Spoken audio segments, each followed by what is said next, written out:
Padre, ayúdanos a examinar las Escrituras con entendimiento, con revelación, Señor. Padre, ajustarnos, Dios, a lo que ya ha sido revelado, Dios.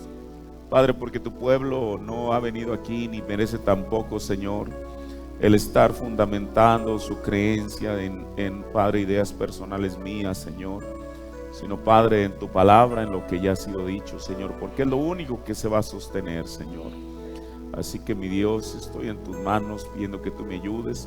Yo puedo errar como cualquier otro ser humano, Señor, en tiro, Padre, pero yo te ruego que tú me ayudes a dar en el blanco en las Escrituras y en tu mensaje, Dios. Padre, para beneficio de tu pueblo y para tu honra y tu gloria, Señor, estoy en tus manos y te pido que me ayudes en el nombre del Señor Jesucristo. Amén. Dios bendiga a cada uno de ustedes en esta mañana. Bienvenidos a la casa del Señor. Vamos a tomar nuestras escrituras en el Evangelio, no, en la carta, mejor dicho, del apóstol San Pablo a los Romanos, capítulo 11, versos 25 en adelante, 25 al 28. Romanos 11, 25 al 28. Porque no quiero, hermanos, que ignoréis este misterio, para que no seáis acerca de vosotros mismos arrogantes. El endurecimiento en parte aconteció en Israel hasta que haya entrado la plenitud de los gentiles. Y luego todo Israel será salvo, como está escrito: vendrá de Sión el libertador, que quitará de Jacob la impiedad. Este es mi pacto con ellos, cuando quitare sus pecados. Así que cuanto al evangelio son enemigos por causa de vosotros, mas cuanto a la elección son muy amados por causa de los padres. Amén. Toma su asiento. Esta mañana deseo continuar con este tema que le hemos titulado El endurecimiento de Israel en parte. Este es el sermón número 20. Y en esta mañana vamos a examinar, ya lo hemos examinado durante algunos domingos, lo que es el quinto propósito de la visita de Gabriel a Daniel, que es sellar la visión y la profecía. Que esto, se encuentra, ya lo sabemos, en Daniel 9:24. Y estamos estudiando la parte que se refiere a lo que es el pacto que el anticristo hace con los judíos.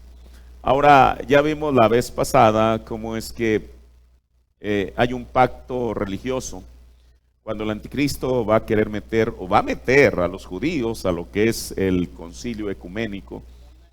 Pero claro, el profeta lo dijo, que los 144,000 porque están predestinados, porque usted sabe qué es entrar en el concilio ecuménico, es recibir la marca de la bestia.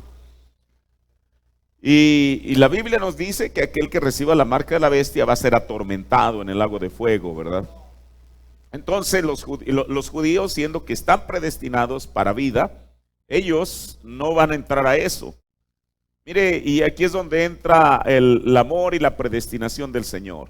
Ellos no tienen el conocimiento que nosotros tenemos, que hay que rehuir a eso. Pero el Señor a través de aquellos dos profetas, alguna revelación tiene. Mire, esto es maravilloso. Hoy en día se habla mucho de la marca de la bestia. Muchos ministros, aún dentro del mensaje, emplean horas y horas y horas para hablar de esto. Y yo creo que se debe de hablar, porque el profeta dijo que es en este tiempo que se debe de hablar, porque es el tiempo oportuno. El asunto es que la Biblia solamente habla de la marca de la bestia, y la Biblia nos previene de recibir la marca de la bestia en la frente y en la mano. Pero la Biblia no nos dice qué es. Por eso mucha gente piensa que es esto, que es aquello, que es lo otro y lo otro. Pero el mensaje ha sido específico y claro para decirnos a nosotros lo que es. Ahora, nosotros ya estamos advertidos. Por eso, mire, usted no permita de tanta voz que hay en el ambiente que le digan que es aquello, aquello, lo otro. Tenemos un mensaje y Él nos va a sacar de duda. Ahora, los 144,000, ellos no van a salir por casualidad, van a salir bajo el llamamiento de dos profetas.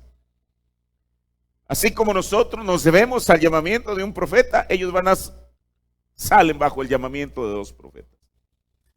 Y ellos van a saber la trampa, porque es una trampa el que la gente, el que el pueblo se involucre en lo que es la marca de la bestia. Por eso el profeta nos dijo en los sellos, él dijo que ellos no van a aceptar.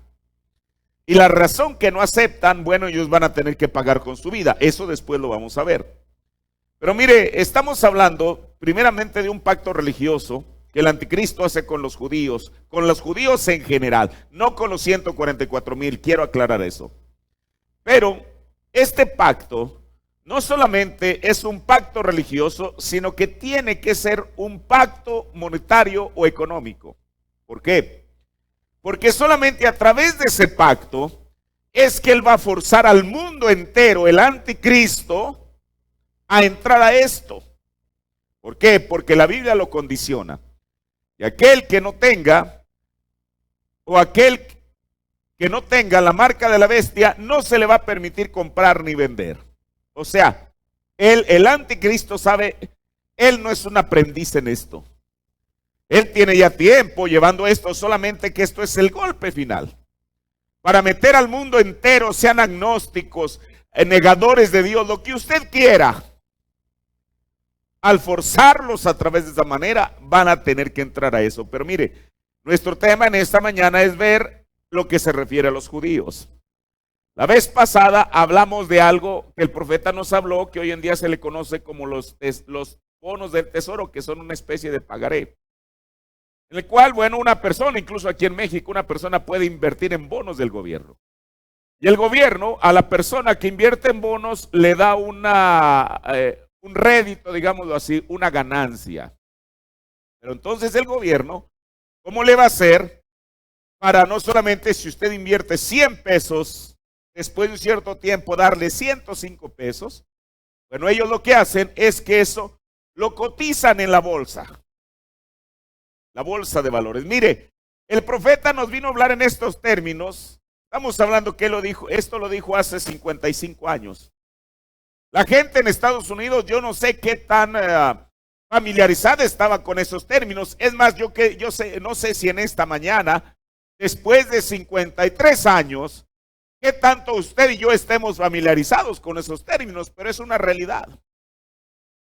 Ahora, yo me imagino, en aquellos años, era una cosa, usted sabe, hoy en día uno puede ir ahí a Reforma, donde está la bolsa de valores, y están aquellas pantallas, y ahí están los brokers, ¿cómo se llaman? Bueno, ¿cuál? Los corredores de bolsa. Ellos están ahí, y bueno, son personas que son contratados por empresas no para perder, sino para ganar. Entonces, con los judíos, regresando a este tema, esos bonos van a desarrollar un papel muy importante. Voy a estar leyendo algunas cosas a las cuales se refiere el profeta de Dios, para que nosotros podamos entenderlo, y no solamente, bueno, quizá no lleguemos a entenderlo en su cabalidad, pero al menos que creamos que así va a ser, porque todo apunta a eso.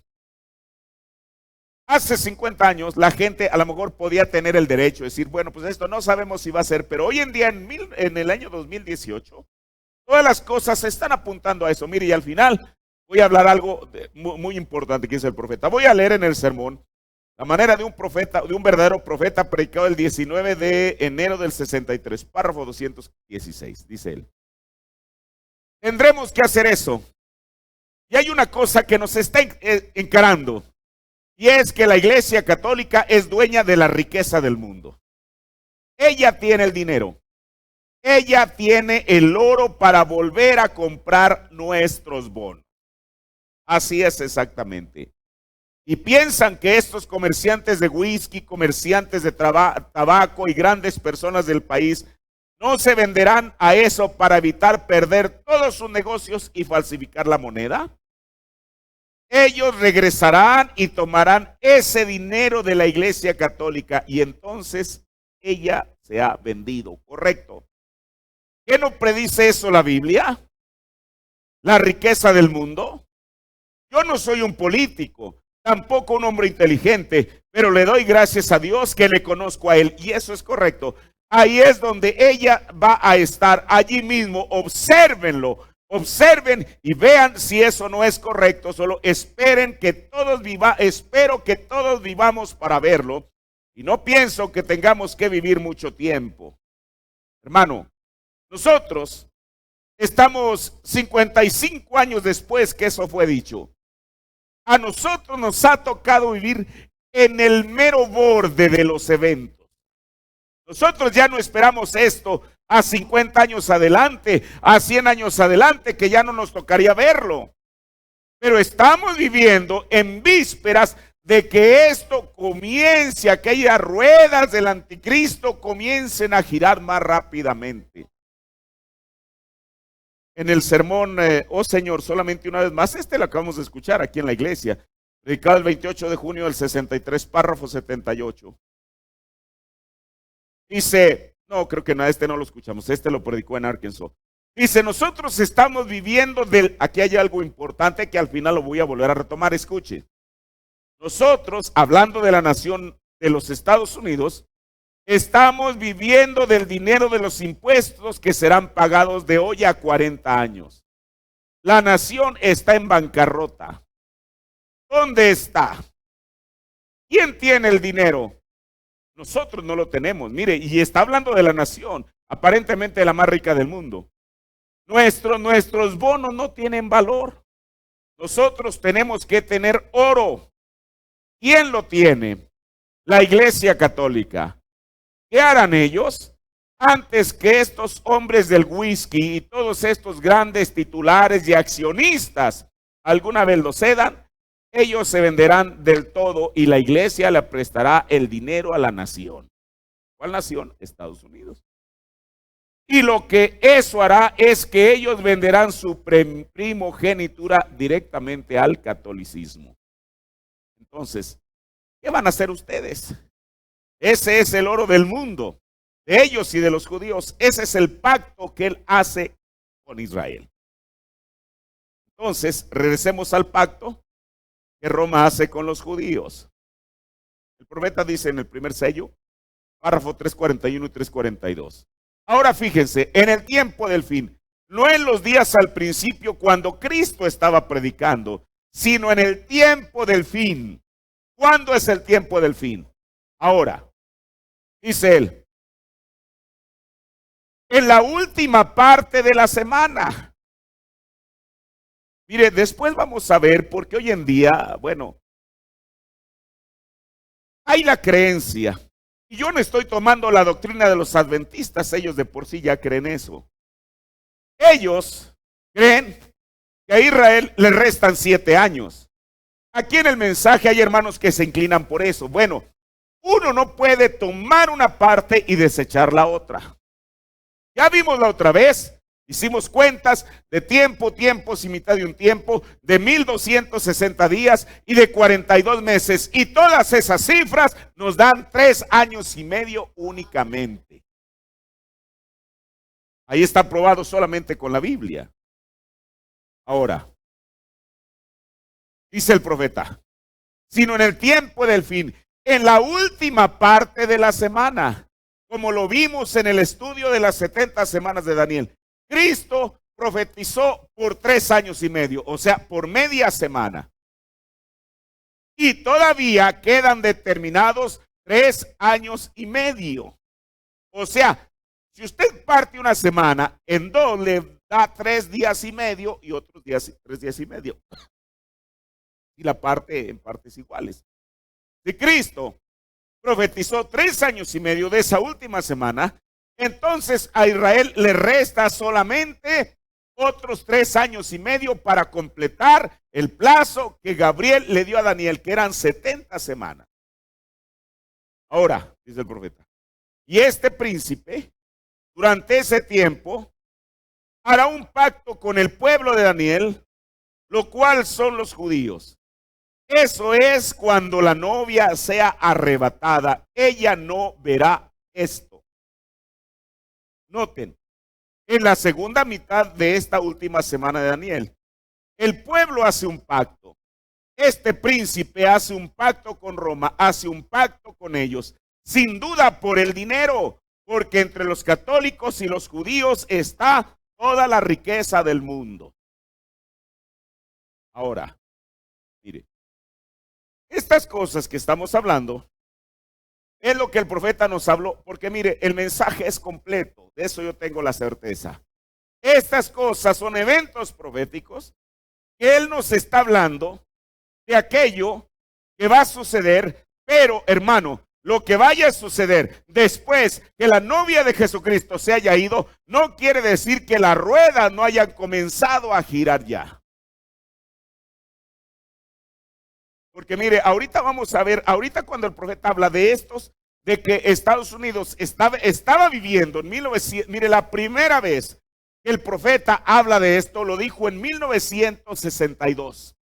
En el sermón La estatura de un varón perfecto. Después de ahí lo repite unas 5 veces, que Estados Unidos en la década de los 60 estaba viviendo de los impuestos que ellos iban a recaudar en los próximos 40 años.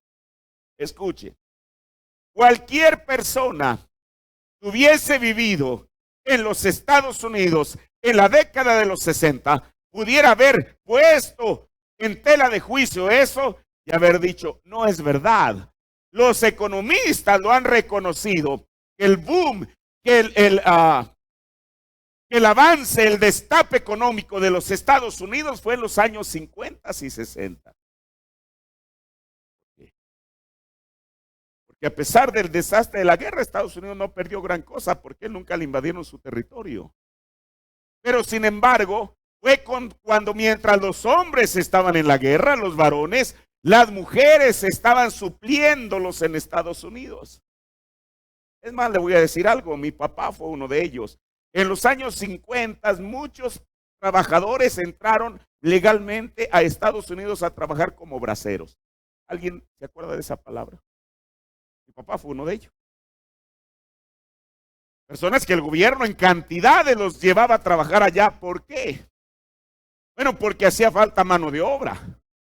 Y entonces fue un destape económico de los Estados Unidos. Sin embargo, el profeta de Dios estaba viendo por encima de lo que la simple vista a los demás ciudadanos norteamericanos estaban viendo. ¿Y qué era? Que los Estados Unidos estaban viviendo de los impuestos que habían de recaudar dentro de 40 años. Mire, y esta frase, necesita uno, hermano, hurgar un poquito en las cosas que están sucediendo hoy en día para saber que eso, no que fue la verdad, sino que sigue siendo la verdad. Por esto este asunto no es solamente religioso, esto tiene que ver con dinero. Le sigo leyendo. En el primer sello, párrafo 387. Miren, él conquistará todo el mundo religioso. ¿Quién? El anticristo. Conquistará y hará un pacto con el pueblo de Daniel. Aquí está, con los gentiles y también con los judíos, el pueblo de Daniel para esa última semana. En el primer sello también, párrafo 395 al 396. Esa cosa les quita a todos, o sea, la iglesia. La iglesia les quita todo. Ella lo tiene todo en sus manos, eso es todo. O sea, hablando de la iglesia católica. Y ella, con el dinero de los judíos en ese pacto, como dice la Biblia, lo tomarán todo por completo. El profeta ya nos explicó y cualquier economista lo sabe. Si usted trae un billete en su monedero o en su billetera en esta mañana, ese billete vale porque hay una reserva de oro que lo está respaldando. De otra manera no es más que un papel, aunque lo imprimieran en papel de seda, no vale. Ahora eso no solamente es en cuanto a México, esto es a nivel mundial. Cada país tiene que tener su reserva de oro para hacer valer su moneda. Mire, ahorita le voy a decir algo y estaba yo pensando en esto. Prácticamente toda nación debajo del cielo le debe a otra. Por eso, el anticristo, sus tentáculos, poco a poco los va cerrando y cerrando y cerrando. ¿Sabe usted por qué? Porque los únicos que eventualmente salen al paso y lo van a salir al paso para poder defender, entre comillas, a cualquier nación en bancarrota, son los que tienen el oro. Y el profeta nos dijo, ¿quién tiene el oro? ¿Quién lo tiene? Roma. Por eso dice el profeta de Dios, esa cosa les quita todo. La iglesia les quita todo. Ella lo tiene todo en sus manos. Eso es todo. Y ella, con el dinero de los judíos en ese pacto, como dice la Biblia, tomarán todo. Luego él se convierte en una bestia, acaba con el pacto y arrebata todo y saca a la fuerza lo que ha quedado de la simiente de la mujer y arrojará su agua de su boca y hace guerra. Sabemos que lo que queda de la simiente de la mujer es la virgen fatua y habrá llanto, lloro y crujir de dientes. Ahora mire, en preguntas y respuestas sobre los sellos, al profeta le hacen esta pregunta específica en la pregunta 201, párrafo 289 al 294. Le preguntan, ¿dónde está la escritura que muestra que el catolicismo engañará a los judíos y que tomará sus riquezas? Dice el profeta, ahora, que diga que la bestia va a engañar para obtener la riqueza no lo dice, pero estamos suponiendo que eso era. Ahora, la otra noche, ustedes se acuerdan, pueden fijarse muy bien en la cinta. Yo nunca dije que harían eso. Yo dije, ven, los católicos son el grupo más rico en el mundo y no hay quien los iguale. Y lo que ellos no tienen, lo tienen los judíos. Ahí es donde está la economía de esta nación hoy. Estamos viviendo ahora mismo de impuestos, de acuerdo a Lifeline, era un programa radial, y eso viene de Washington, D.C., de impuestos que serán pagados dentro de 40 años. Eso es lo que estamos gastando ahora. Así estamos de atrasados, presentando notas, ven, de impuestos que serán pagados dentro de 40 años. La nación está en bancarrota, está acabado. Ahora, la única cosa sensata que hizo Castro fue cuando invalidó el dinero, pagó los bonos y pagarés y los quemó y luego cambió el dinero. Esa era la única cosa que podía hacer. Y hay un solo recurso que le queda a esta nación de los Estados Unidos. Ahora recuerden, esto es William Branham hablando, ¿ven? Esta es mi idea, solo estoy suponiendo, viéndolo desde un punto de vista natural, lo cual puede fallarle al blanco por 1.000.000 de millas. Yo sí creo que allí en el dinero, el amor al dinero es la raíz de toda maldad. Y yo creo que ahí en eso causará que la bola comience a rodar. Ahora, la Iglesia Católica tiene toda la riqueza del mundo desde hace mucho tiempo. Ha estado cobrando por misas y demás cosas. Pero mire, no es un asunto solamente por lo que cobran por la misa, por el bautizo, por la boda. Usted sabe, es una empresa. Pero ellos cobran en efectivo, no cobran en oro. ¿En qué respalda su dicho el profeta de Dios?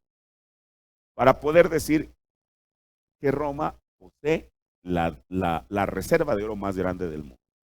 Mire, hablemos de Latinoamérica, desde el Bravo hasta la Patagonia, desde el río Bravo, que nos separa con los Estados Unidos, hasta el último extremo de Chile. Todas estas naciones, con excepción, bueno, de las Guyanas y de Brasil, todas estuvieron bajo el dominio de los españoles. ¿Es verdad? Todos sabemos eso. En México, Perú y tantos otros países. Mire, por eso, digamos, estoy hablando de nuestros antepasados de esta región, eran personas ingenuas. Y a ellos realmente los españoles supieron cómo engañarlos de manera. Todos sabemos esa parte de la historia que es verdad. ¿Cómo es posible que un aborigen diga, te voy a dar oro y tú me das un espejo? Los españoles sabían que los estaban fraudeando, hermano. El asunto es que estos personajes, individuos, en su ingenuidad, porque aparte de eso, eran muy supersticiosos. Ellos, usted sabe todo lo que la historia le enseña. Yo no sé qué tanto eso sea verdad o ficción, de Quetzalcóatl y eso. Pero al menos, Huitláhuac, Será Cuitláhuac, uno de los últimos emperadores, era una persona religiosa, supersticiosa. Y como este señor Quetzalcóatl había, por bueno, la historia que no estoy aquí para contarla, se fue del país y él prometió que algún día iba a regresar. Cuando ven los avistamientos de los barcos en Veracruz, lo que es Veracruz, ellos no sabían qué era eso. Cuando veían los cañones arrojar aquellas bolas de metal encendido, decían que estaban escupiendo fuego. Ellos qué sabían, incluso, hermano, pensaban que el español y el caballo eran la misma bestia. Pero bueno, pero eso no es todo. Este señor nunca los enfrentó porque él pensaba que era Quetzalcóatl, aquel rey, aquel dios que ellos tenían que había regresado. Y entonces, ¿sabe lo que hace? Para tratar de hacerlos que ellos se regresaran, les comienza a enviar presentes de oro. ¿Qué hizo eso? Remover no solamente la curiosidad, sino la avaricia de los españoles. Dijeron, ¿cómo nos vamos a regresar si ellos nos están ofreciendo lo que nosotros estamos buscando? ¿Se regresaron? Claro que no. Avanzaron. Eso apenas fue el principio. Ya tomando posesión de lo que después fue la Nueva España, comenzaron a explotar las minas de oro de Guanajuato, Zacatecas, Durango, todos los lugares donde hay oro, o al menos en aquel tiempo había. Explotaron durante 300 años. En todo ese medio continente, o más de medio continente, ¿cuántas toneladas de oro debieron de haber transportado del Nuevo Mundo, como se le conocía, al Viejo Mundo? Tan solo calcule usted. Bueno, ni siquiera calcule yo, ni siquiera puedo pensar cuánto. Con ese oro que se llevaron los españoles, no ingleses, no Afganistán, no, bueno, no sé si existía Rusia. Hoy en día, yo le diría algo, España sería la primera potencia mundial. Sin embargo, y no digo esto, no estoy hablando de los hermanos españoles, estoy hablando de la nación en sí. En la Unión Europea hay 3 países que son los más pobres. Grecia, Italia, no me refiero al Vaticano, a Italia. Y uno dice, bueno, pero ¿cómo? Si se llevaron, al menos los españoles se llevaron todo el oro de aquí de México. ¿Por qué razón están en esa condición? Porque realmente el oro, bueno, a lo mejor desembarcó en España, pero su destino final no fue ese. La historia nos dice, aunque claro, los judíos manejan su propia versión, ellos dicen que Cristóbal Colón era judío. Pero nosotros nos han vendido la idea, y mire, los judíos lo dicen con conocimiento de causa, que realmente los que financiaron el viaje de Colón no fueron los reyes católicos, fueron, porque recuerde, en 1492 fue cuando se descubre América, según la historia que nosotros han contado. En 1492 sucedió algo que sucedió antenoche, que fue una luna de sangre. Los judíos, cada vez que ven una luna de sangre, lo interpretan como un presagio malo para ellos. En 1492, los judíos son expulsados de España. Ahora, ¿qué sucede? Los judíos dicen que realmente quien financió los viajes de Colón no fue porque ellos dicen que era judío y ellos presentan sus el por qué, sus argumentos para decir por qué. Pero quienes financiaron los viajes de Colón eran unos ricos judíos españoles, porque ellos estaban buscando la manera no de explorar otro nuevo mundo, sino ver la manera de salir de España. A nosotros nos vendieron la idea de que fueron los reyes católicos. Bueno, pero si es lo que dice la historia, eso quiere decir que en eso tuvieron, o que la historia que nos han contado a nosotros, quiere decir que los reyes católicos tuvieron algo que ver. ¿Para qué? Porque ese dinero, ese oro eventualmente no se quedó en España. ¿A dónde fue a parar? Tiene que ir a parar a Roma. Y usted dice, ¿está especulando? Bueno, si no, a mí que me muestren por qué España como país no es la primera potencia del mundo en esta mañana. Ellos nada más fueron el pasamanos, recibe aquí y entrega acá, recibe aquí y entrega. No fue por un año, fue durante 300 años. Ahora mire, por eso lo que el profeta de Dios dice es verdad. Yo no sé qué tanto él haya conocido de la historia de América Latina, pero al final él nos lleva a lo mismo que nosotros concluimos al estudiar la historia. La razón que Roma, bueno, no quiere decir Roma, Roma es el país. Roma, el profeta nos enseñó que el Vaticano es una nación dentro de otra. El Vaticano tiene las mayores reservas de oro. ¿Para qué? Mire, ellos hace 500 años, bueno, esa avaricia por el oro los hizo que se lo llevaran, pero no sabían eventualmente cuál papel iba a jugar eso. Ahora, todo está dentro de las manos de Dios, dentro del plan de Dios. Así tenía que ser para poder cumplir la Escritura. Por eso dice el profeta, ahora la Iglesia Católica tiene la riqueza del mundo, porque desde hace mucho tiempo ha estado cobrando por las misas y demás cosas. Bueno, esa es parte. Y la parte, le digo, lo que ellos transportaron. ¿Recuerdan que la Biblia dice que ella era rica y cómo era? Esto es Apocalipsis 17. Y esa riqueza no provienen de una sola nación. Ella se ha enriquecido de todas las naciones debajo del cielo. Ella se ha extendido, ella tiene el dinero. Ahora, lo que no tienen ellos se encuentra en Wall Street, que es la bolsa de valores en Nueva York, la cual está controlada por los judíos. Por eso, mire, el anticristo no es tonto. No iba a hacer un pacto con cualquier otro presidente del tercer mundo, o de África, o de Asia, porque él sabe lo que está haciendo. Y mire, esto que el profeta dice, el anticristo lo sabe. Dice, y acuérdense de lo que vimos anoche cuando Jacob volvió y llegó a ser Israel. Él tenía mucho dinero, pero su dinero no le compraba nada de lo que Saúl tenía, porque él también tenía mucho dinero. ¿Ven? Ambos sí ven perfectamente. Ahora fíjense en esto. Dije que posiblemente querrán llegar a un acuerdo sobre la situación monetaria, y luego el poder romano tomará el dinero del poder judío y así romperán el pacto. Puede ser que no suceda así, ¿ven? Yo sé que romperán el pacto, pero no sé por qué motivo, porque aún no me ha sido revelado lo que ellos harán. Esto es en pregunta y respuesta sobre los sellos. En el quinto sello, dice el profeta en el párrafo 279, también miren, estos tienen que ser martirizados por el anticristo, o sea, los 144,000. Acabamos de ver lo que él hace en su última cabalgada, cuando quebranta el pacto con los judíos, y ahí sucede todo esto, ¿ven? Por último, y para cerrar este círculo del pacto, quiero tomar lo que el profeta dice en una exposición de las 7 edades de la iglesia en Filadelfia, en el párrafo 126. Además, los judíos no solamente serán guardados, pero a medida de que este movimiento llegue a ser la imagen edificada a la bestia, los santos habrán subido en el rapto.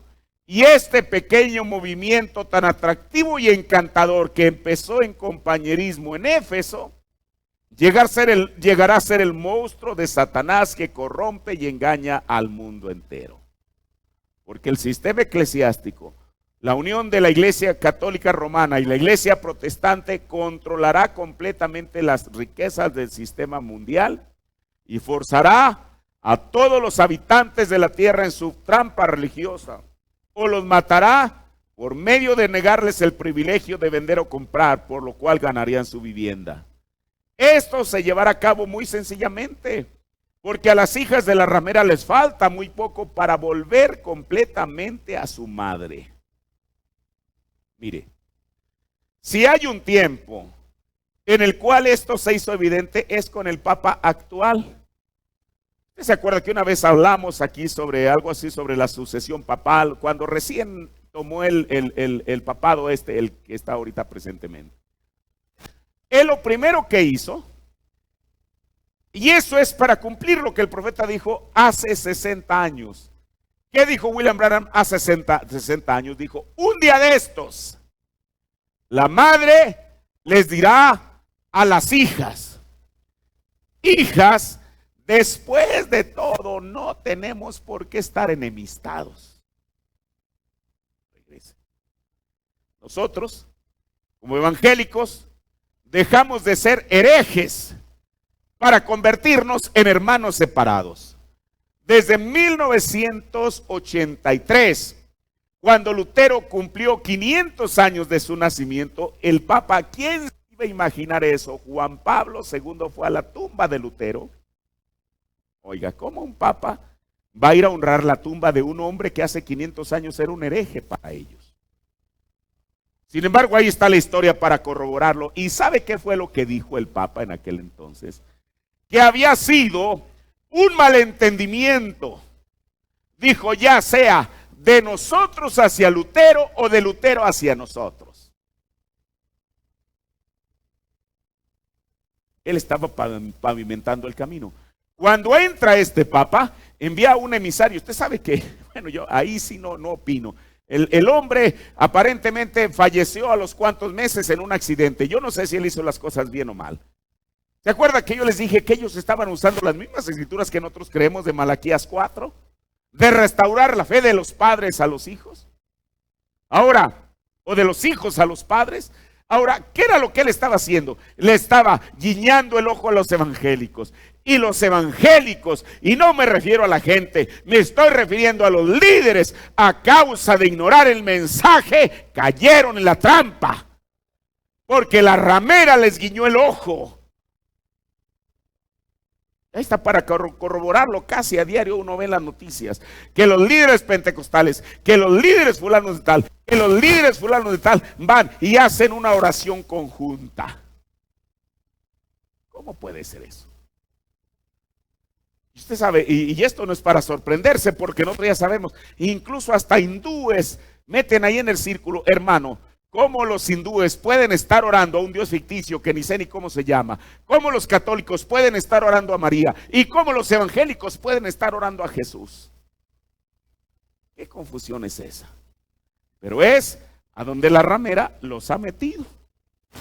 ¿Sabe usted por qué? Para probar y comprobar que lo que el mensaje nos dijo hace 60 años es verdad. Ahora, continúo con esto que dice el profeta, aquí donde me quedé.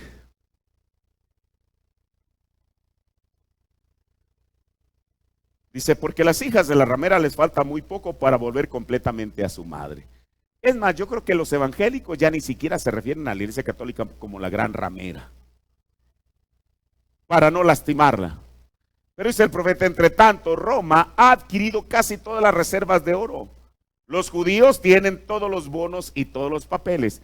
En el tiempo oportuno, la ramera destruirá el sistema monetario del día presente por medio de mandar de llamar todo el papel y de mandar oro. Sin oro, el sistema cae. Los judíos estarán atrapados y entrarán en la alianza, y la iglesia ramera tomará dominio del mundo entero. Mire, el profeta de Dios, sin ser un economista, habló de la situación actual del mundo.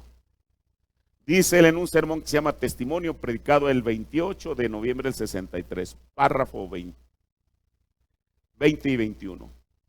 Como yo estaba procurando decir anoche, el mundo está llegando a un sitio que se está cayendo a pedazos, políticamente, socialmente y económicamente. Ustedes dicen, la economía, hay más dinero. Es lo que yo le decía de Estados Unidos en los años 60. O sea, si él dice que el mundo se está cayendo a pedazos, económicamente la gente inmediatamente iba a espetar y a decir, la economía, hay más dinero. ¿Cómo es posible que usted diga que se está cayendo a pedazos económicamente cuando tenemos más dinero? Hablando de los norteamericanos. Dice el profeta, sí, pero ¿de dónde procede? Hemos pedido prestado de los impuestos que se pagarán dentro de 40 años. Ella está acabada, ella está en bancarrota. La nación. No esta nación, sino todas ellas. Y no existe manera de alguna vez revertirlo. Es una trampa tendida exactamente para introducir a esta nación en algo. Y todos ustedes que son entendidos en eso, pues ¿quién tiene la riqueza del mundo? ¿Quién la posee? Alguien dice por ahí Roma, dice el profeta, claro, ella lo posee, ella la tiene, la posee. Roma la posee. Y todo lo que hagamos, cuando estemos acabados, en lugar de que estos grandes comerciantes de tabaco, whisky y demás, como tienen que tener el dinero, lo que haremos será ya sea cambiar el dinero circulante o pedir prestado el dinero. Y cuando ellos lo hacen, venden la primogenitura allí exactamente, justo tan perfecto como la Escritura dice al respecto. Bueno, creo que hasta aquí ya entendimos. Espero que lo hayamos entendido. Y hay un pacto entre los judíos y Roma. Roma los va a forzar porque ellos tienen, el profeta nos dijo, Roma tiene el oro, los judíos tienen los papeles en Wall Street, pero estos papeles sin el oro no valen. Entonces, por eso los va a obligar a entrar a ese pacto que después Roma rompe. Hablemos de nuestro tiempo presente. Mire, hoy en día, no sé si pudieran poner la imagen que traje de ahí donde habla del banco. En internet, mire esto. En internet está esta página. Pues ahí está, mire. Esto que usted ve aquí fue una toma de captura que yo hice a las 9:28 AM del día de hoy. Esta es la deuda nacional de Estados Unidos. Son billones de dólares. Este reloj, bueno, voy a llamarle el reloj, ahorita está estático porque es una captura de pantalla. Si usted en este momento, bueno, no ahorita, no vaya a ponerse a navegar en internet, saliendo del culto en la tarde o en la noche, usted visita esta página, estas cifras ya cambiaron. Porque esto va avanzando de una manera loca. Ahora, déjeme ver. Aquí serán 400. Bueno, se lo voy a leer. Estados Unidos debía hasta las 9:28 de la mañana del día 29 de julio del 2018, 21 trillones, 277 mil billones, 459 millones, 697 mil 556 dólares.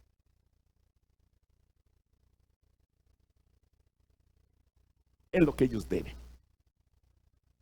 Entonces, yo le pregunto, ¿lo que el profeta dijo hace 55 años es verdad o no? Dijo, nos estamos gastando el dinero de los impuestos que vamos a recoger dentro de 40 años. Ahí está la página, mire, usted la puede ver en internet. Ahora, en esta página, aquí dice el reloj de la deuda de Estados Unidos, de la deuda nacional, pero si usted quiere saber cuánto debe México, aquí también le da clic ahí, y ahí aparecen varios países, entre ellos el nuestro. Pero no estamos interesados, bueno, no es que no estemos interesados, como país nos interesa desde luego, pero el tema no es México, el tema es Estados Unidos. Esto.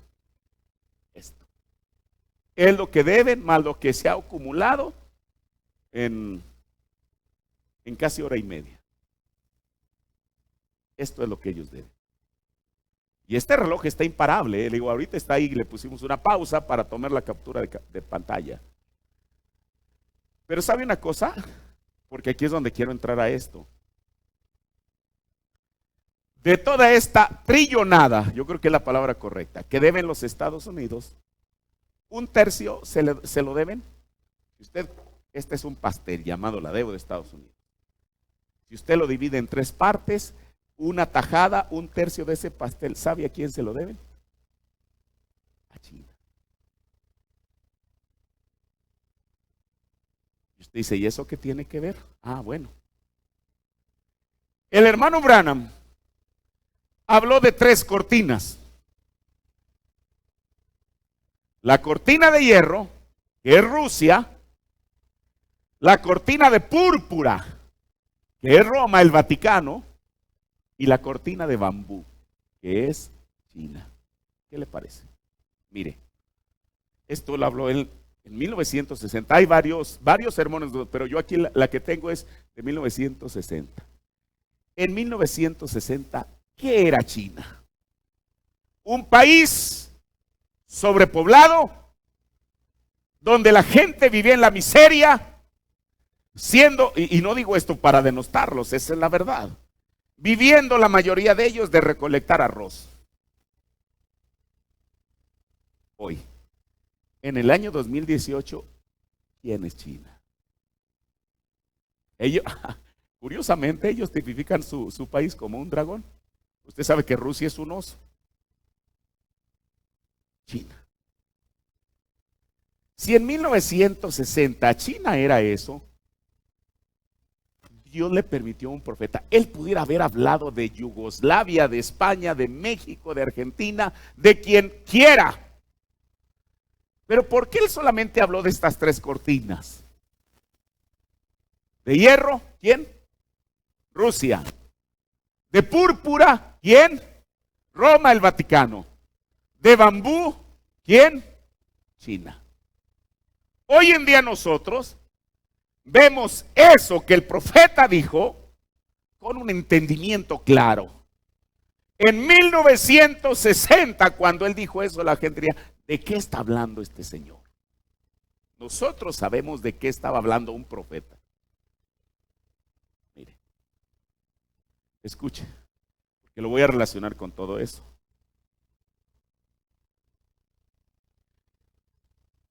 Dice el profeta Dios en el sermón conferencia, predicado el 25 de noviembre del 60, párrafo 62. Escuchen, dice él, así dice el Señor. Arrepiéntanse, yo predigo tres cortinas en el nombre del Señor. Hay una cortina, hay una llamada la cortina de hierro, la cual será Rusia. Y mire lo que el profeta dice, vigilen la China roja, esa será la cortina de bambú. Ellas son terribles, pero vigilen esa cortina de púrpura que se está levantando en los Estados Unidos y por todo el mundo, el imperio romano, el más cruel de todos. Recuerden en el nombre del Señor, apártense de ella, salgan de todo lo que está ligado a ella. Entonces aquí hay una cortina de bambú, China roja. Hasta el día de hoy, China no ha renunciado a su economía comunista. Perdón, no, lo voy a decir de nuevo. Hasta el día de hoy, China no ha renunciado a su ideología, quise decir, comunista. Pero en la práctica, eso ya no existe. ¿Por qué? Porque son una nación. Muchas empresas norteamericanas, ¿de dónde se están allí? ¿Por qué? Bueno, porque la mano de obra es mucho más barata que aquí en México. Cualquier artículo que usted vea, aunque le digan que es original, atrás trae una etiqueta que dice hecho en China. Antes, que lo tienen desde luego, los chinos son los zares, los amos y señores de la piratería. Todo lo imita. Yo recuerdo que en los años 90 se decía que Japón no que fueran piratas, sino que este aparato, vamos a suponer que ya existía en los años 90, lo fabrica Apple, que es una empresa norteamericana. Los japoneses, ¿qué es lo que hacen? Ven este aparato y ven sus componentes y hacen el mismo aparato, pero de este tamaño. Entonces nadie le puede decir, no, es que si piratearon, no, bueno, probable sí, pero lo hicieron de este tamaño. China no. Hace esto exactamente igual, a lo mejor con otros componentes, y atrás va a decir, bueno, esta ahí no me va a llevar una desilusión. La compré en Estados Unidos, que diga atrás hecha en China. Es así, todos sabemos. Sudamérica, en los países, yo he estado en algunos de ellos, hay demasiados autos circulando de fabricación china. Una vez los hermanos fueron a recibir al aeropuerto, haga de cuenta que era como una Urban de las que hace la Nissan aquí en México, una camioneta elegante y todo eso.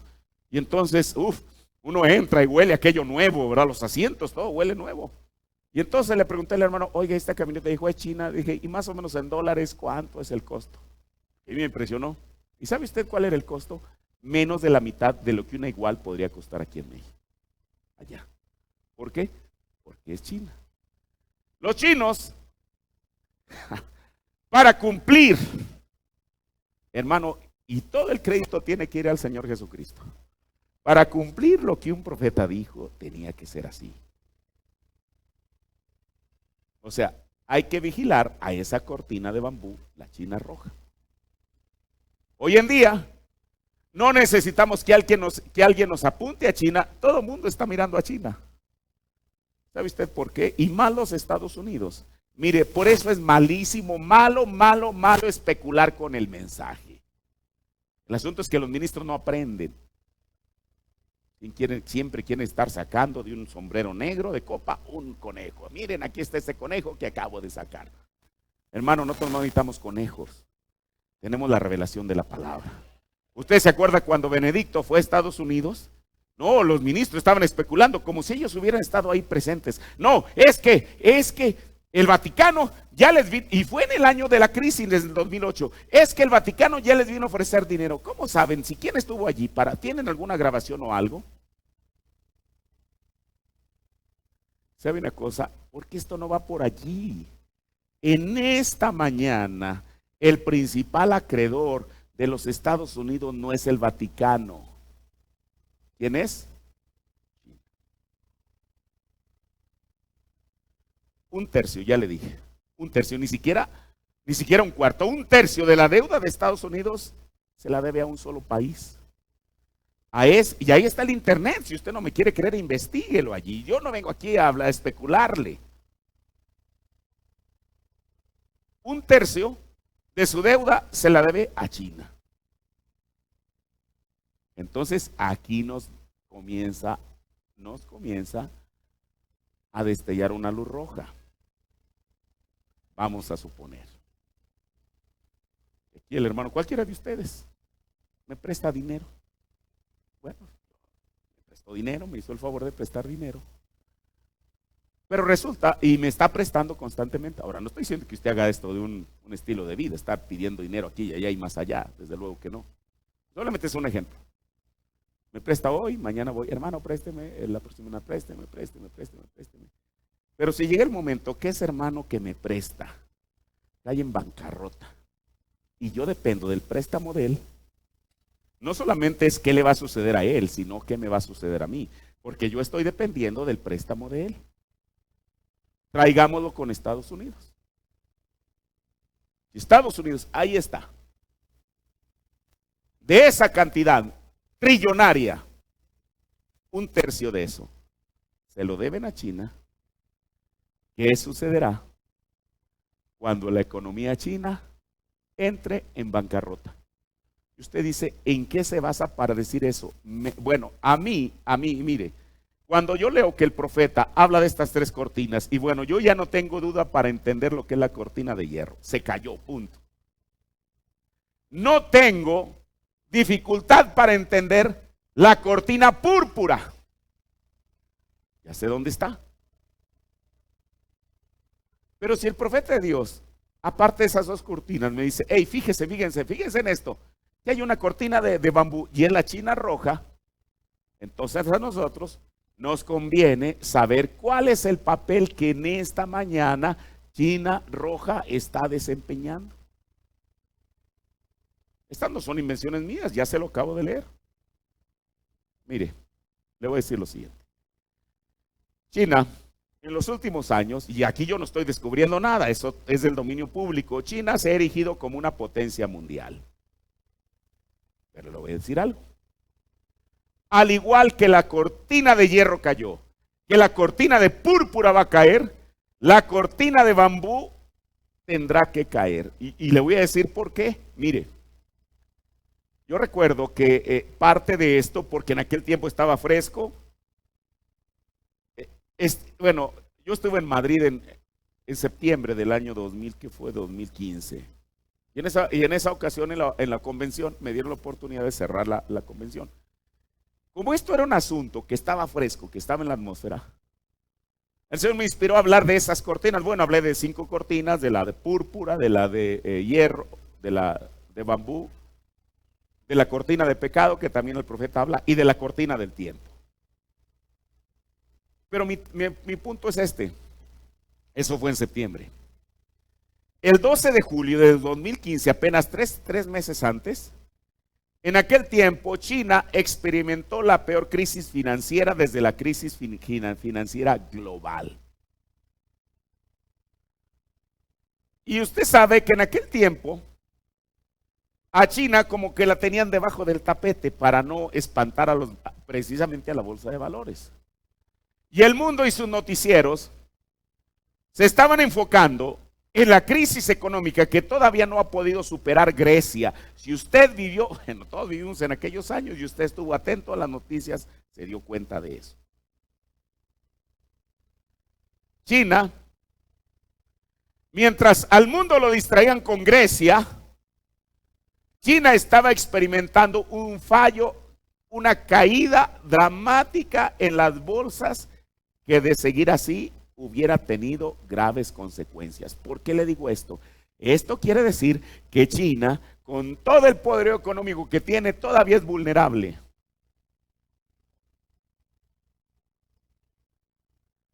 Ahora, en aquel tiempo se decía, hace 3 años, que los excesos de China habían sido tan espectaculares que su caída en picada también podía resultar igualmente aterradora.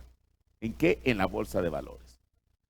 Según algunos expertos de hace 3 años, China estaba repitiendo los mismos errores que Estados Unidos cometió en la década de 1920 y en muchos aspectos estaba reproduciendo datos estadísticos parecidos al mayor crack bursátil, ¿no? O sea, cuando cayó la bolsa de valores en 1929 en octubre, sucedió en el Wall Street, que llevó a la Gran Depresión, que se prolongó en Estados Unidos durante toda una década, de 1929 a 1939.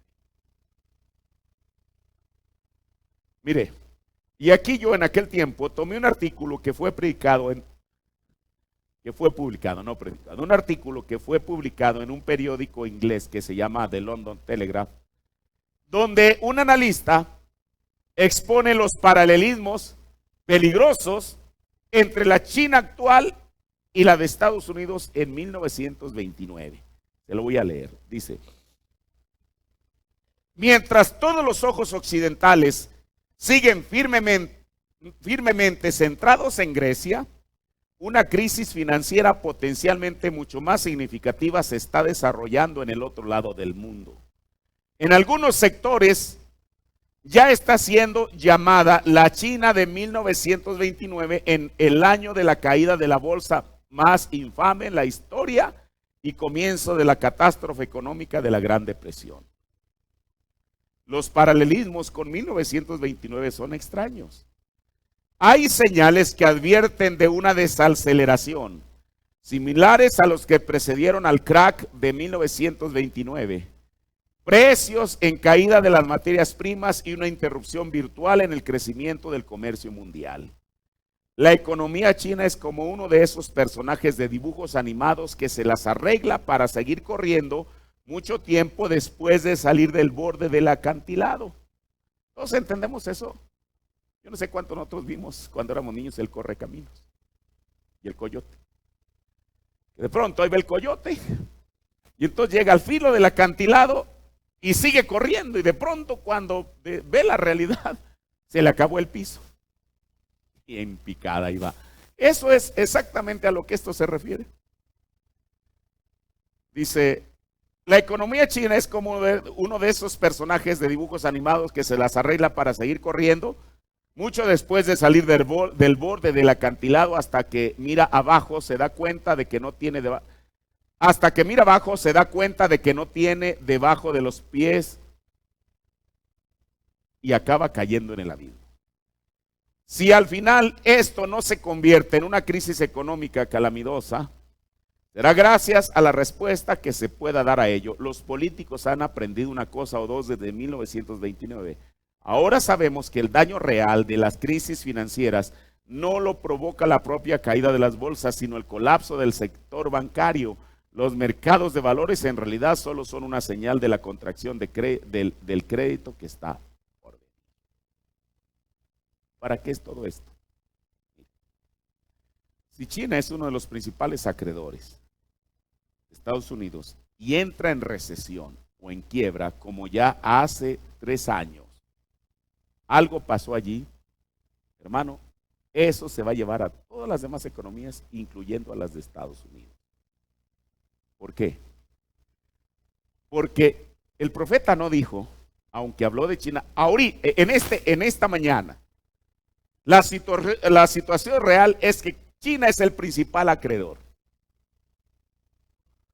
Pero según lo que estamos leyendo aquí, lo que yo estaba leyendo, quitando esa pieza llamada China porque entra en una recesión, eso trae la caída de su principal acreedor, que es los Estados Unidos.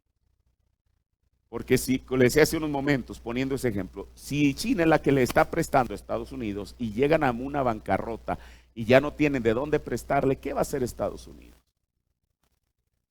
Ahora recuerde, usted dice, bueno, pero no es el único acreedor, tiene más, es verdad.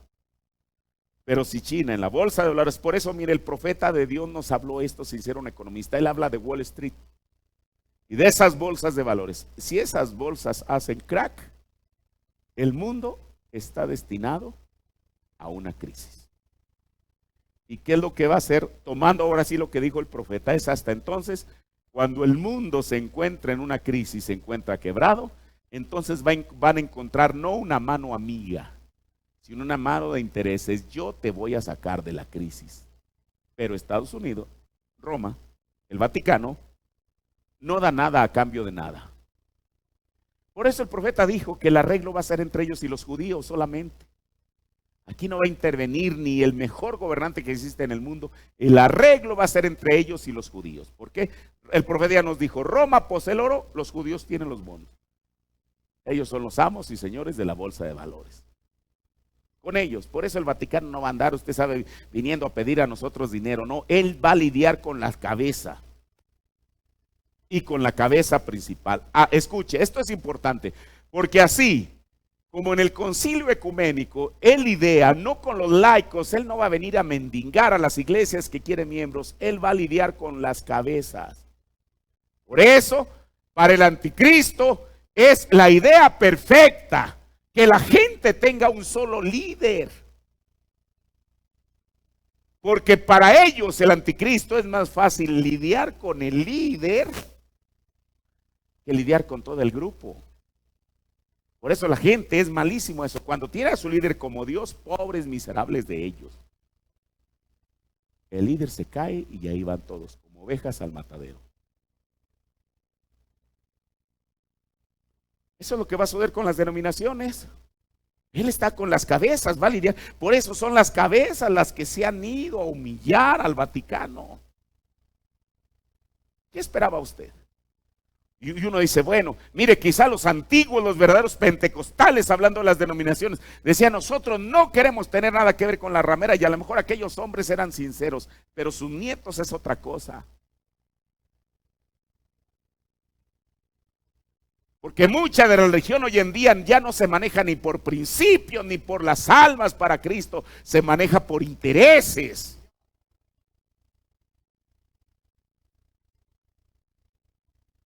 ¿Qué va a pasar? Ahí está, o sea, la trampa ya está tendida. En lo económico va a ser exactamente lo mismo. Roma no va a andar mendigándole a nadie, no, ellos ya saben con quién. ¿Quién? Los judíos, punto. Tú y yo nos vamos a entender. Los judíos, ¿por qué andan tras el dinero? Ahora, en esto de los judíos yo pongo aparte a los 144,000, este es otro asunto, con ellos no van a entrar en eso. Los judíos, los negociantes, los que andan tras el dinero de la persona, va a lidiar con ellos. Lo que ellos no saben es que el anticristo va a ser más listo que ellos. Ok, vamos a hacer un pacto. Nosotros tenemos el dinero, que es lo que le da el valor a tus bonos. Respáldalo, nosotros, aquí está el oro. Y usted piensa que ellos es porque, mire, si hay alguien, escuche, Si hay alguien que siempre les ha tenido mala voluntad a los judíos, son el Vaticano. ¿Sabe por qué? Y lo dijo Rivera, el ex sacerdote, decía que la Iglesia Católica siempre ha añorado, ha deseado tener la sede en Jerusalén. ¿Y qué es lo que van a hacer? Bueno, eso es parte del arreglo que el profeta nos enseñó. Cuando Roma ya los tenga aquí, ok, ya te tengo aquí asegurado porque yo tengo el oro, no tienes para dónde moverte. Entonces dice, caballeros, lo siento mucho, esto era una broma de mal gusto, así que ahora con esto, porque mire eso, ahora entiendo y lo entiendo cada día mejor, porque la marca de la bestia, como dijo el profeta, es un boicot. Eso es lo que dijo William Branham. Es un boicot, que no se olvide esa palabra, y si no la sabe hay diccionarios, o vaya al internet, es un boicot.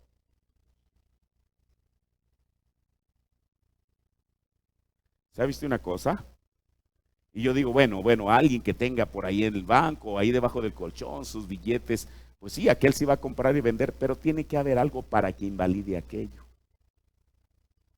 Recuerda, hoy en día mucho del dinero es virtual. Usted trae una tarjeta y si es de crédito, yo voy a decirle algo, yo sé que usted tiene una tarjeta de crédito, pues mientras sea responsable con dar el tarjetazo y pagarlo, qué bien. Pero para mí, yo lo he dicho, es dinero falso. Porque con una tarjeta de crédito yo estoy gastando dinero que no tengo. Yo tengo una tarjeta, es de débito, si tengo compro, si no me lo aguanto. Cada día todo es en internet, ¡pum!, paga usted con tarjeta. Y no estoy diciendo que no la tengas, no estoy condenando eso. A lo que yo me estoy refiriendo es que todos esos caminos que se bifurcaron están conduciendo a una misma raíz. Porque llegará el momento, si la Biblia dice que no podrán comprar ni vender, la Biblia no dice que si tiene dinero o no. Si tenga o no tenga, si no recibe la marca, no va a comprar ni vender, punto. ¿Sabe? Tu tarjeta American Express, tenga la mejor tarjeta que le ofrezcan los bancos, no va a poder comprar ni vender. ¿Cómo? Yo no sé. Eso es lo que dice la Biblia. Ahora, por eso, ya estoy viendo las últimas notas aquí.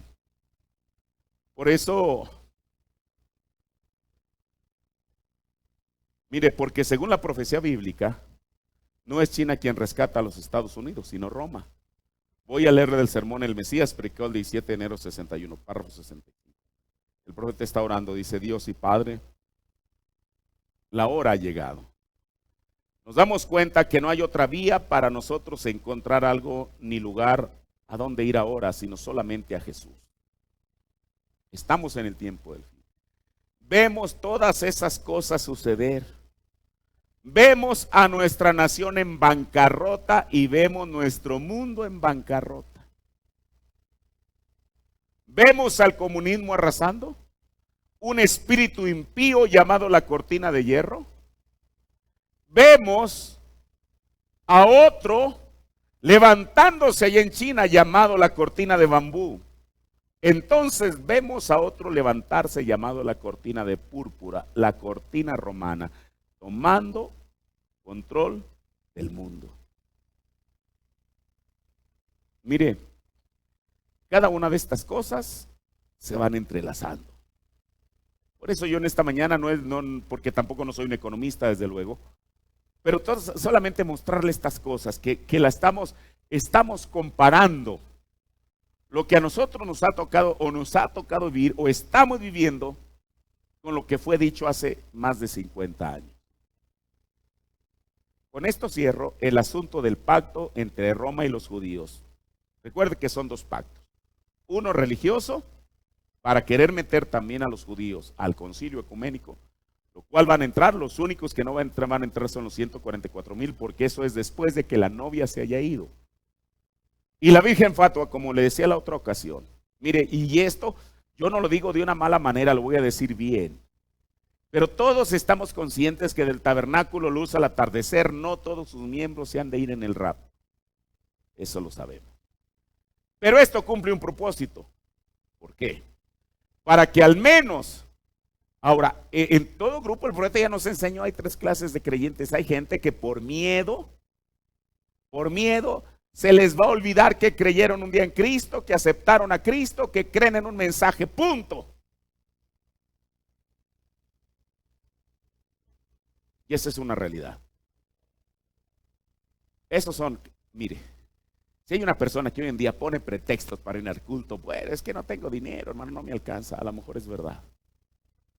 ¿Qué será cuando diga, sí, no vas a poder comprar ni vender? Hermano, así que es mejor que nos deshagamos de esa ambición a los bienes materiales, al dinero, porque esa es la raíz de todos los males. Imagínese usted, si a una persona hoy en día eso, ¿qué será cuando la pongan ahí en la esquina? Así que no quieres abandonar eso, no vas a poder comprar ni vender. ¿Qué va a decir la gente? No, hermano, yo prefiero mejor alimentarme eso. Es más, yo ni siquiera estaba seguro que el profeta era de Dios. Ni siquiera estaba seguro que la Biblia es verdad. Usted dice, está exagerando. No estoy exagerando, hermano.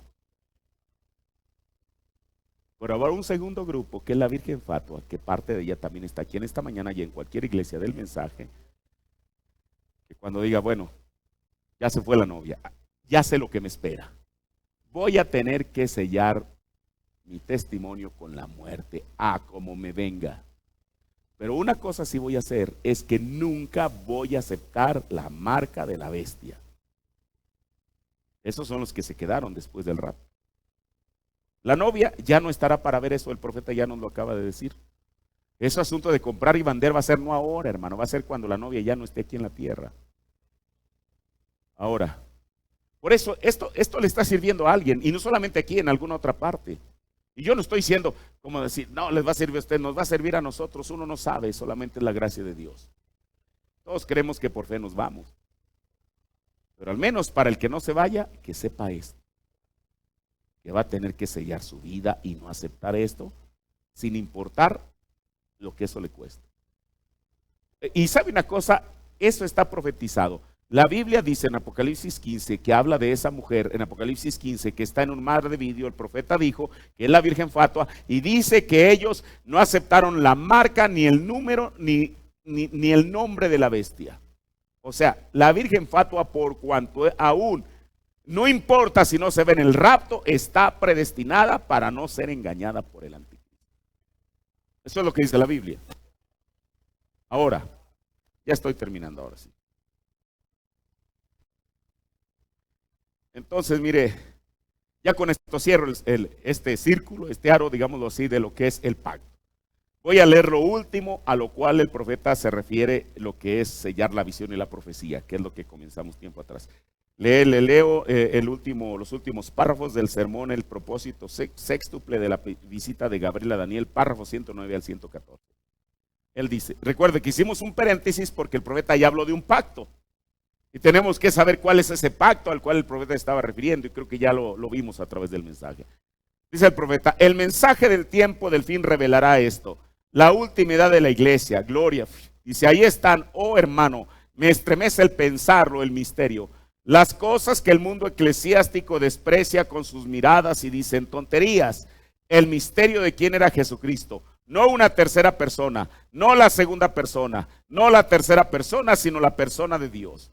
Todos estos otros misterios de Dios serán revelados porque está escrito aquí en este libro y serán revelados a la generación del tiempo del fin.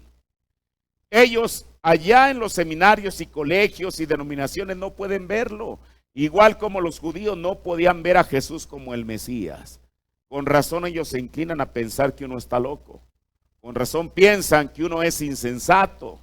Con razón ellos no pueden entender por qué uno no cacarea con ellos. Es porque detrás de eso hay un poder y una visión.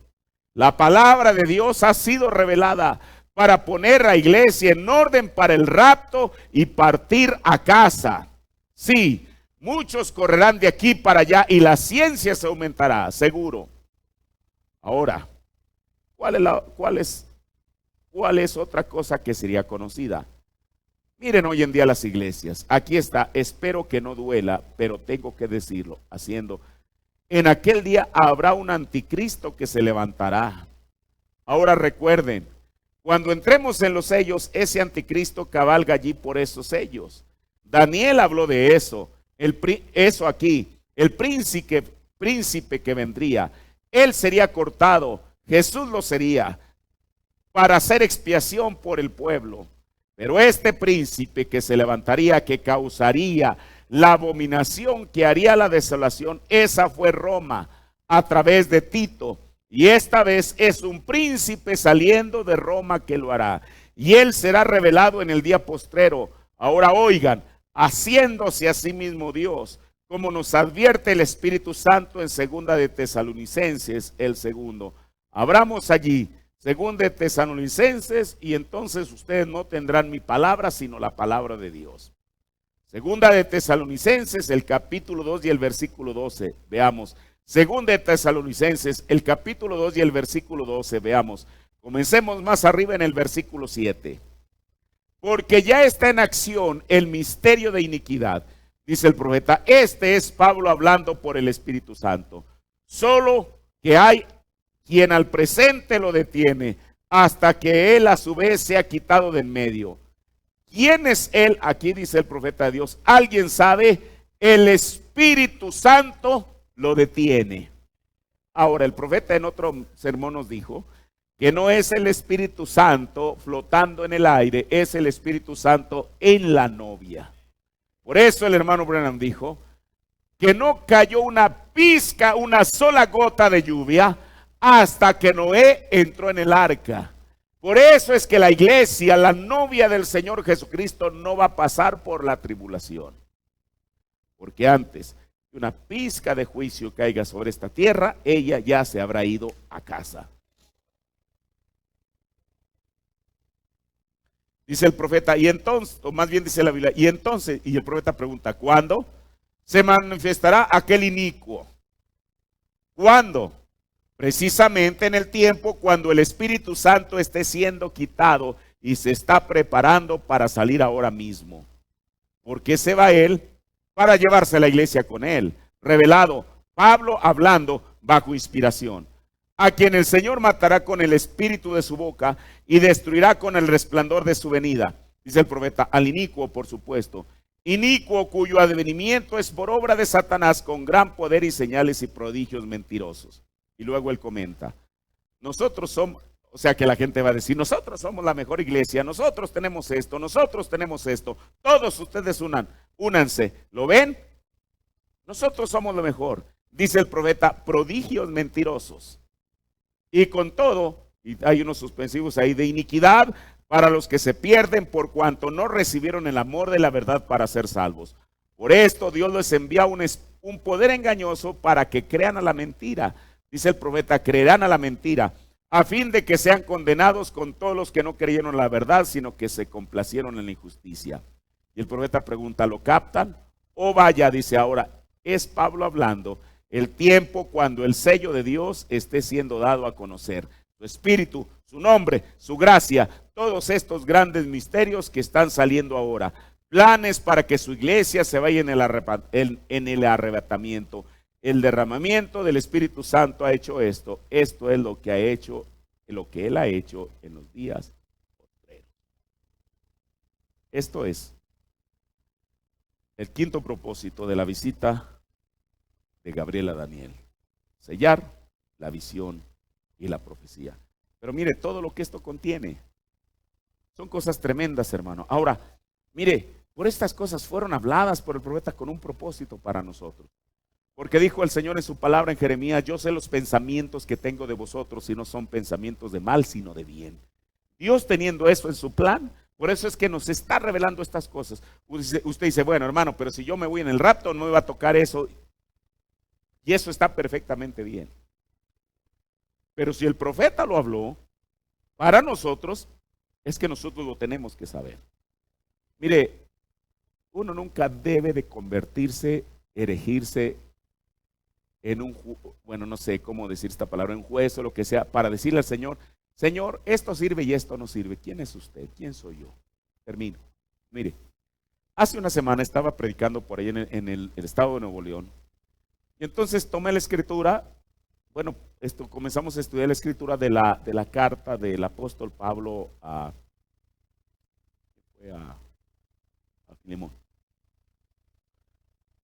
Y yo le decía a los hermanos, Dios es soberano. Si usted lee la epístola a Filemón, ya estoy terminando, la epístola a Filemón, esa carta no es una carta ni que contenga misterios, ni que contenga otra cosa. ¿Sabe lo que es esa carta? Si usted la ha leído con atención, es una carta de recomendación. Es donde Pablo está contando la historia de Onésimo y lo regresa con esa carta a Onésimo para que vaya con Filemón. Eso es, si usted la lee con cuidadosamente, eso es. Yo le decía a los hermanos, bueno, Dios es soberano. Alguien pudiera haber pensado, Señor, pero ¿por qué tú tuviste que introducir una carta de recomendación dentro de lo que es tu palabra? Usted sabe que Pablo en sus epístolas dijo que él le había escrito una carta, una epístola a los de la iglesia de la Odisea. Esa epístola no está aquí. Usted no encuentra que diga epístola del apóstol San Pablo a la iglesia de los laodicenses. No. Cualquier persona hubiera dicho, bueno, Señor, ¿para qué en tu santa palabra, por qué tienes que poner aquí una carta de recomendación? Y a lo mejor, ¿por qué en vez de esa carta, la epístola del apóstol Pablo a los laodicenses mejor? Hubiéramos sabido qué es lo que les dice Pablo ahí. Pero sabe una cosa, Dios es soberano. Y en cada cosa que Él dice en su palabra, nos está enseñando algo. ¿Qué? Que nosotros no somos quienes para decirle a Dios qué decir y qué omitir. Así como no solamente en la Santa Biblia, sino también en el mensaje. Nosotros no somos quien para haberle dicho al Espíritu Santo qué hablar o qué omitir por medio de su siervo. Por eso estas cosas que estamos hablando, aunque suceden después de que la novia se vaya, pero si el profeta de Dios las habló, tiene que tener algún beneficio para nosotros. Vamos a ponernos de pie, oremos a Dios. Padre, yo te agradezco, Señor Jesús, por tu palabra, Dios, la cual no es otra cosa sino tu mensaje, Señor. Tu mensaje viene a revelar la Biblia, Señor. Por eso nosotros conocemos estas cosas, no porque seamos inteligentes, no tenemos, al menos yo no tengo esa capacidad, Señor. Pero Padre, ha sido tu mensaje aquel que ha revelado estas cosas, Señor. Padre, permite, Dios, que tu pueblo las reciba, Señor Jesús, que sean una revelación para nuestras vidas, Señor. Padre Celestial, y que esto sea también para nuestra edificación. Yo te agradezco en esta mañana por tu palabra, Señor. Ponla en nuestros corazones, en el nombre del Señor Jesucristo. Amén. Volvemos a entonar ese canto que entonamos hace unos 2 domingos, del que compuso el hermano Rivera respecto a... Podemos ver lo que Daniel no vio y entender también lo que él no entendió.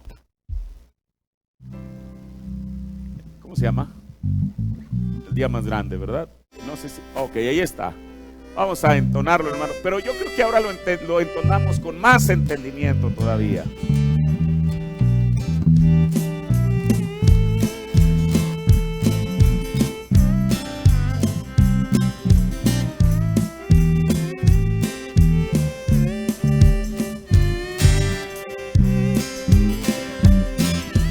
Este es el día más grande, mano de luz, es Cristo el sol de justicia que va naciendo en mi corazón. Día que fue salvado por los años del pasado, que siendo dignos no vieron lo que nosotros hoy podemos ver. Podemos ver lo que Daniel no vio y entender lo que Daniel no entendió. Cristo es el misterio de Dios revelado y de la gloria es el Señor y Rey. ¿Cómo poder pagar por ese amor que Dios en los profetas se reveló? Gracias, mi Señor, porque tú me has dado el más grande día de luz. ¿Cómo podré pagar de amor? Hoy me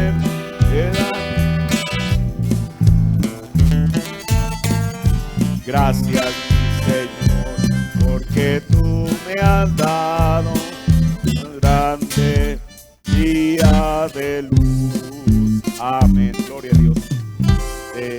Dice aquí, tome su asiento, queremos presentar a nuestra hija Zoe Brigitte Jiménez García, el hermano Misael Jiménez y la hermana Graciela García. Están los hermanos, vamos a entonar el canto, los niños son de Cristo, mientras